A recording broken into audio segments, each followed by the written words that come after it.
এই যে ফরিদপুরের ঘটনা, একটা এই সন্দেহজনক দুইজন মুসলমানকে হিন্দু ভাইরা মেরে ফেললো, ঠিক আছে, এই নিয়ে কোনো বিচার আছে? এরপরে পরে মুসলমানরা আন্দোলন নামলো, সেখানে আবার দুইজনকে গুলি করে হত্যা করা হলো, কোনো বিচার হয়েছে? কারণ মুসলমানের রক্তের 2 পয়সার দাম এখন নাই, 2 পয়সার দাম নাই। যতক্ষণ পর্যন্ত খেলাফত প্রতিষ্ঠা হবে না, যতক্ষণ পর্যন্ত দিন বিজয় হবে না, ততক্ষণ পর্যন্ত মুসলমানের রক্তের দাম এইভাবে থাকবে না, ঠিক কিনা? এইভাবে থাকবে না। আজকে এখানে হোক যেখানে হোক দেখবেন মুসলমান সব জায়গায় শুধু মারি খেতে থাকবে। যতক্ষণ পর্যন্ত মুসলমান খেলাফত প্রতিষ্ঠা করবে না, দিন বিজয় করবে না, ততক্ষণ পর্যন্ত মুসলমান আসল জায়গায় ফিরে যেতে পারবে। দিন প্রতিষ্ঠা করা ছাড়া কোনো দিন মুসলমান শান্তি পাবে না। কারণ আজকে সবাদের দিন প্রতিষ্ঠা নাই। দিন প্রতিষ্ঠা যদি থাকতো এই দেশে একটা চোরও বাঁচতে পারতো না, ঠিক কিনা? চোরের বিচার হইতো, ঠিক কিনা? ঘুষখোরের বিচার হইতো, যারা অপবাদ দেয় তাদের বিচার হইতো, যারা ঘুষ খায় তাদের বিচার হইতো, যারা জেনা করে তাদের বিচার হইতো। এখন কি কারো কোনো বিচার আছে? বলে বিচার আছে। তার মানে বোঝা গেল দিন প্রতিষ্ঠা নাই, এমারা প্রতিষ্ঠা নাই, জামা নাই, মুসলমানরা ঐক্যবদ্ধ নাই, কোনো কিছু নাই। মুসলমানরা শুধু নিজের ভিতরে কাদা ছোড়াছড়ি আছে না নাই? বলেন না, আছে না নাই? এমন কিছু বিষয় নিয়ে একতলাপ করে যেগুলো শরীয়তে কোনো চাহিদাও না। যেমন আমি আসতে বলবো না জোরে বলবো, এটা কি একতলাপের বিষয়? কথা বলেন না। এটা নামাজের শাখাগত বিষয়, এটা নিয়ে ইমামদের সমাধান দেওয়া আছে। আজ থেকে 1300 বছর আগে ইমামরা সমাধান করে দিয়েছেন। এখন নতুন করে মানুষের সামনে যারা এগুলোকে সামনে নিয়ে মানুষকে বিভ্রান্তি ছড়ায়, প্রশ্নবিদ্ধ করে, আসলে তারা কি ইসলাম হিতাকাঙ্ক্ষী নাকি ইসলামের দুশ্মন? আবার বলেন।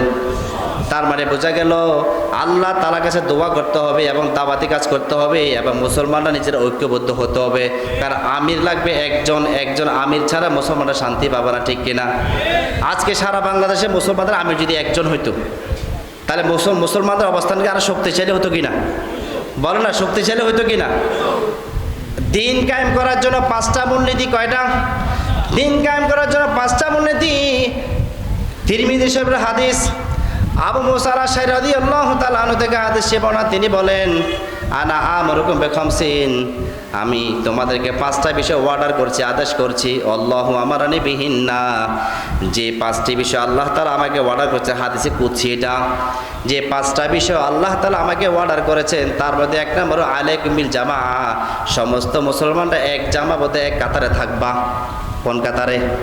এক কাতার। নিজের ভিতর গ্রুপিং সৃষ্টি করবা না, নিজেদেরকে আলাদা সিলেবাস তৈরি করবা না, নিজেদেরকে পরস্পর দুশ্মন মনে করবা না, নিজেরা নিজের ক্ষতি করবা না। সিক্রেট অফ জাহিলিজম একটা বই আছে, দেখবেন ওই বইয়ের ভিতরে লেখা আছে ইহুদিদের ভিতরে যত গন্ডগোল হোক, গন্ডগোল হইলেও তারা নিজেদেরটা নিজেরা সমাধান করে, বাইরে কাউকে এখানে প্রবেশ করতে দেয় না। আর আমরা মুসলমানরা নিজেরা কি করি?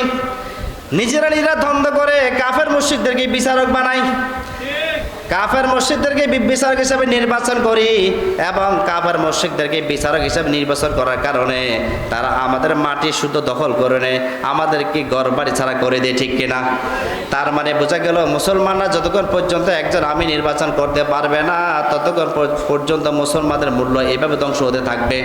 মুসলমানরা যদি দিন বিজয় করতে চায় তাহলে একজন আমিরের দরকার আছে না নাই? আবার বলেন। বহুদলীয় ইসলাম পন্থা, এটা একটা জাহেলিয়া। এটা কি? এটা একটা জাহেলিয়া। কারণ ইসলাম মেনটেন হবে একজন আমিরের তত্ত্বাবধানে। এই যে আফগানিস্তানের মুজাহিদরা বিজয় লাভ করেছে, 2টা কারণ। কয়টা কারণ? 2টা কারণ। 1 নম্বর, তাদের আমির ছিল একজন। এই যে জো বাইডেন এবং আমেরিকা বহু চেয়েছিল নিজের ভিতরে ফাটল সৃষ্টি করার জন্য, আপ্রাণ চেষ্টা করেছিল, কিন্তু পারে নাই। কারণ মুজাহিদিন একরাম তারা ঐক্যবদ্ধ ছিল একজন আমির তত্ত্বাবধানে। 1 নম্বর, তাদের আমির ছিল একজন, একাধিক আমির ছিল না।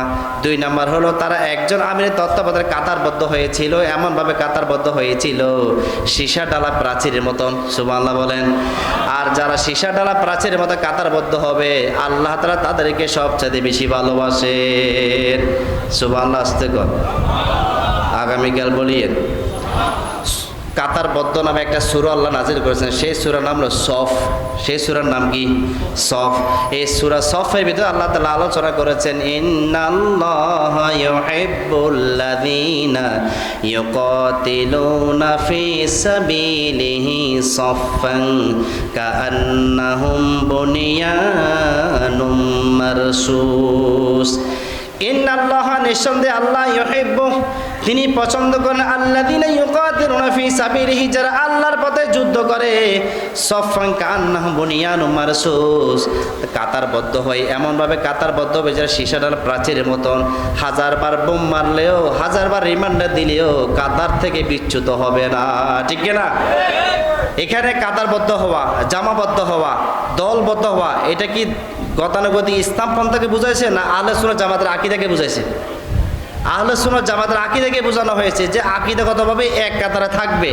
দল এভারেজ যদিও থাকে কিন্তু সবার মানহাজ থাকবে এক, সবার পদ্ধতি থাকবে এক, সবার তাওহীদ থাকবে এক, সবার রুল থাকবে এক। ঠিক না?